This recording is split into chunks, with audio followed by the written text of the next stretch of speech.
Mga kapatid, breaking news. Alam na po natin may gulo na nangyayari po sa Middle East. At kung nangyari po yan, syempre, Middle East is the export of oil. At kapag nagtaasan na ang presyo ng langis, ikaw at ako, maaapektuhan. At bakit?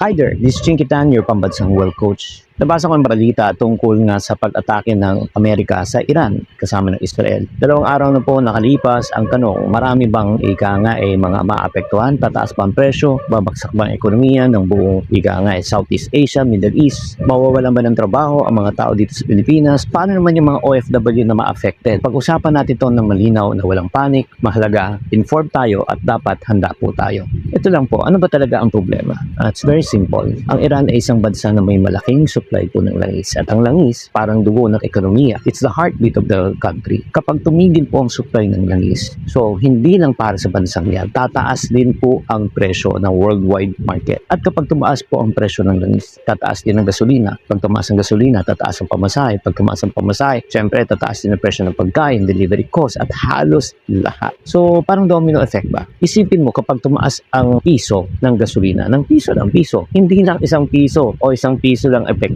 At hindi lang po yun, kasi ang Iran po, ang lugar niyan ay tinatawag po the Strait of Hormuz. At yung Strait of Hormuz na yan, doon po ang daluyan ng lahat ng mga malalaking barko na nagdadala rin ng langis. So, ang ibig sabihin po niyan, pag may gera at pag naantala po ang supply, ano po mangyayari? So, hindi makakadaan po yung mga transportation ng langis. So, anong mangyayari? Mawawalan ng supply. At kung sakali naman sila po ay iiwas, mahaba po ang kanilang dadaanan para ma-deliver ang produkto. So, pag humaba po ang delivery time, delivery cost, tataas na naman po muli. Dalawa po ang problema ng mundo ngayon. Number one, supply galing sa Iran at daluyan, ikam para madala ang langis. So, in other words, let's be upfront and straight. Hindi ibig sabihin naman na pag may gulo, magpapanik na po tayo. Kaya tayo mga kababayan natin dito sa Pilipinas, ating mga followers, mga kaiponaryo, at mga kababayan nating OFW, lalo na sa Middle East. So ano pong gagawin po natin bilang tugon sa pangyayaring pong ito? Sa mga kababayan nating OFW na nasa Middle East na apektado po ng pagbobomba, syempre, safety first, buhay muna.